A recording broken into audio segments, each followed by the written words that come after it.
Dica do cartório Joana Malheiros, aqui no programa Voz do Trabalhador. Estamos visitando a Joana, que nos brinda sempre com informações valiosas que nós queremos passar para vocês, amigos e associados. Sobre o que vamos falar hoje, Joana? Boa tarde. Boa tarde, Paulo. Boa tarde a todos os ouvintes e internautas que nos acompanham. Nós iremos falar hoje sobre a sucessão do cônjuge e do companheiro, com ênfase ao direito real de habitação. Em face de que muitas vezes nós já falamos aqui a importância das pessoas saberem o que significa cada um dos regimes de bens e que, no momento da escolha deste regime, elas já estão fazendo um planejamento patrimonial e também sucessório.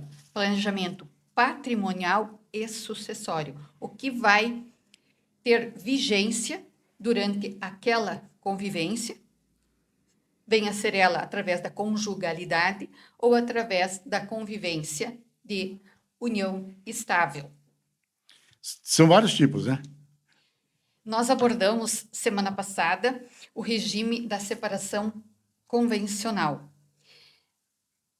Mas eu acho que nós temos que trazer a importância das pessoas saberem os direitos do cônjuge e do companheiro sobrevivente, em face das implicações que decorrem do regime que for escolhido, em face da concorrência que existe do cônjuge com os descendentes, com os ascendentes. Que também tem direito, né, Joana? Então aí tem que se ver antes.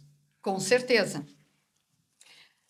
Então é nesse viés que nós iremos abordar aqui. Por que o assunto escolhido? Justamente... Aparece lá no balcão do registro civil. As pessoas vêm para casarem, as pessoas vêm para se informarem sobre união estável, mas é importante saber os efeitos, os reflexos e como que se procede na questão do falecimento de um deles, independente de ser o homem ou ser a mulher. Quais os direitos do cônjuge ou companheiro sobrevivente? Porque a gente sempre está dizendo, estejam atentas ao regime que está sendo contraído. E aí nós temos que trazer à luz aqui o artigo 1829 do Código Civil, que trata sobre a ordem de vocação hereditária. E ele diz assim: a sucessão legítima defere-se na ordem seguinte. Então, quem é que vai receber os bens daquela pessoa que faleceu? Em primeiro lugar, os descendentes em concorrência com o cônjuge sobrevivente, salvo ser casado com o falecido no regime da comunhão universal de bens, ou na separação obrigatória, ou no regime da comunhão parcial, o autor da herança não houver deixado bens particulares. Então, em primeiro lugar, nós vamos explicar isso. Em segundo lugar, se não tiver descendentes, se as pessoas não tiverem filhos, então quem é que vai receber os bens? Quem é que vai herdar? Os ascendentes, os pais, mas em concorrência com o cônjuge ou com o companheiro sobrevivente. Não tem descendentes, não tem ascendentes, quem é que vai receber? O cônjuge ou companheiro. Vencida esta etapa, não tem descendentes, não tem ascendentes, não tem cônjuge, quem é que vai herdar? Os colaterais. Então, é esse artigo que determina como funciona a vocação hereditária. E o que é importante as pessoas saberem é que os descendentes vão concorrer com o cônjuge, ou o cônjuge vai concorrer com os descendentes naquele patrimônio. Mas quais os regimes? Por exemplo, aqui, no regime da comunhão universal, onde as pessoas escolhem esse regime, Neste regime, que comunica tudo antes e depois, os bens têm um único bolo, vamos dizer assim, é um patrimônio comum, não existem bens particulares nesse caso. Havendo a morte, vai receber, o cônjuge que sobreviver vai receber a meação. Então, ele recolhe a meação.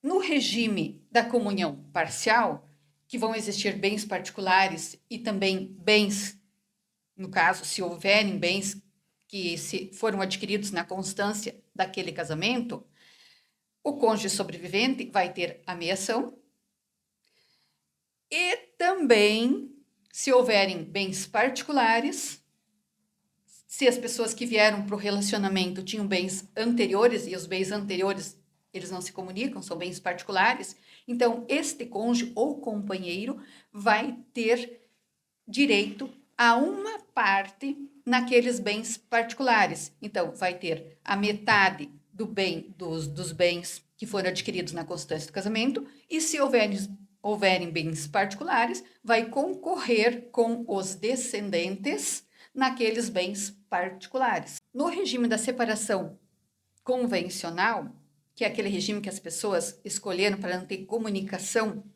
de nada na constância do casamento ou da união estável, o cônjuge ou o companheiro vai concorrer com os descendentes nos bens particulares, porque daí tudo é bem particular.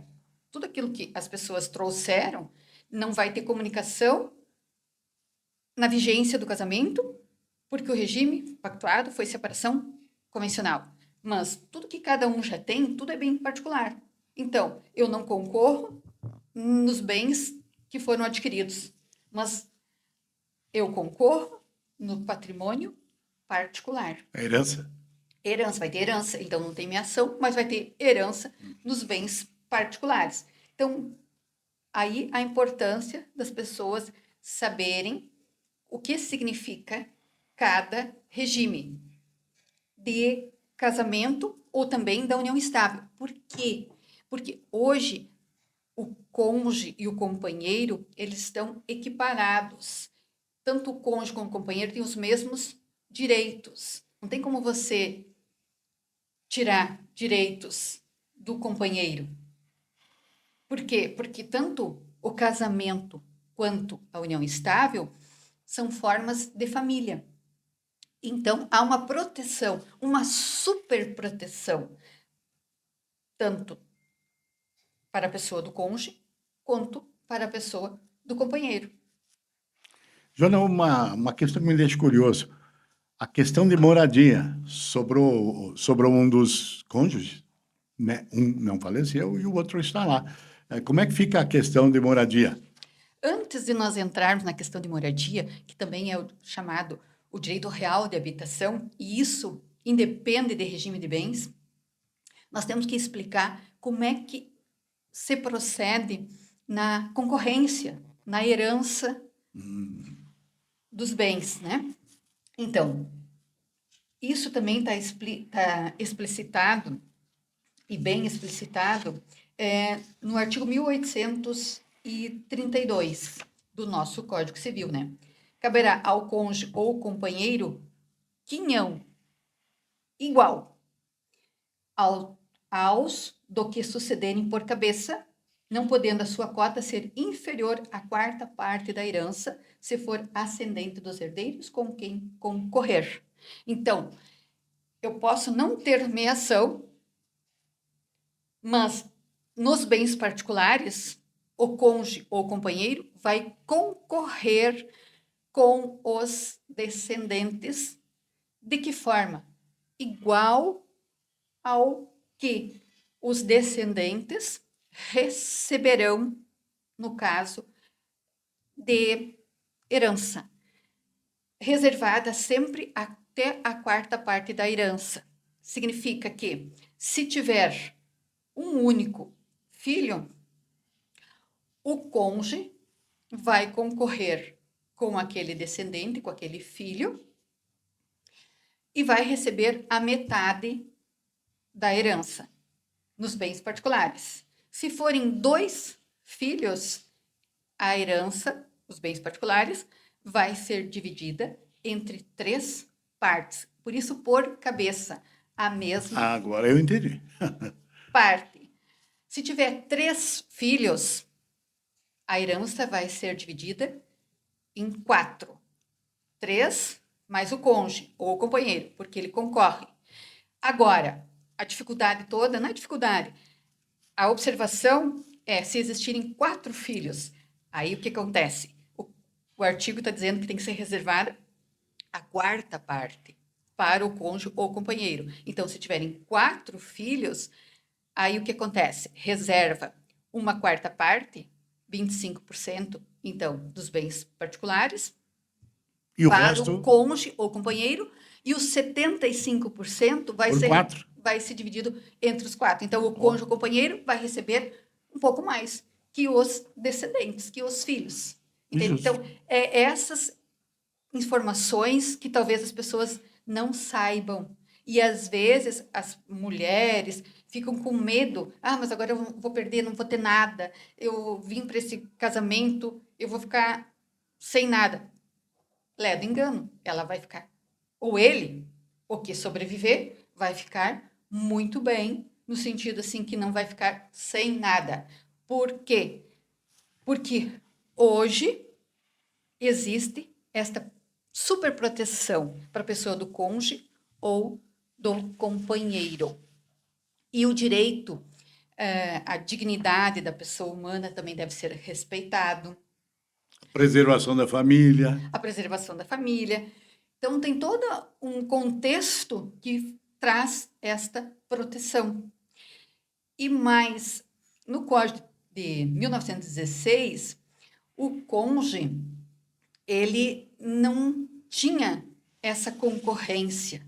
Agora, no Código de 2002, sim. E a Constituição de 1988, ela trouxe a união estável como sendo uma forma de família reconhecida constitucionalmente. Por isso que a gente diz que existe uma superproteção e existe uma equiparação de direitos entre o cônjuge e o companheiro. E mais, o Supremo Tribunal Federal, ele declarou a inconstitucionalidade do artigo 1790 do Código Civil. Em face dessa revogação desse artigo, mais fortalecido ficou o cônjuge e mais fortalecida a união estável, porque não existe uma família de segunda classe.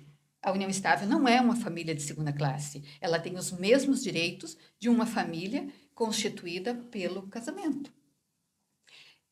E por isso que nós estamos aqui trazendo essas informações, porque mudam as leis, mudam os entendimentos e a sociedade também muda.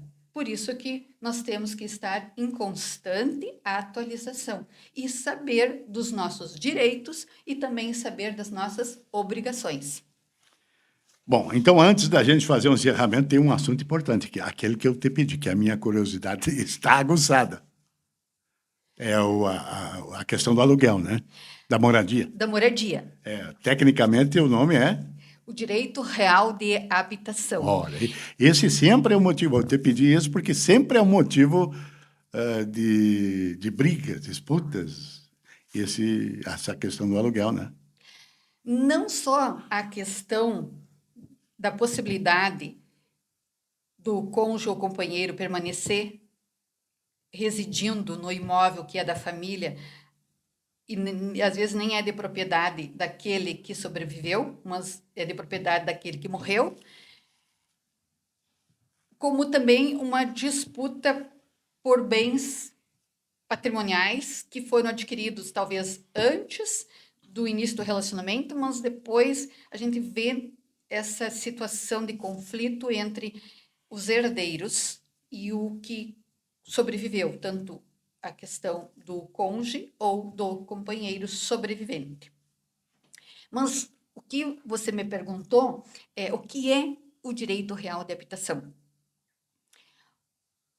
E isso, às vezes, quando as pessoas vêm contrair casamento ou firmar uma união estável, elas não estão atentas para esta questão do direito real de habitação, o direito da pessoa sobrevivente, tanto o companheiro quanto o cônjuge, ficar, veja bem, Paulo, ficar residindo no imóvel de forma vitalícia, enquanto esta pessoa do cônjuge ou companheiro sobrevivente viver, tem direito a ficar residindo na moradia, que era a moradia do casal, independente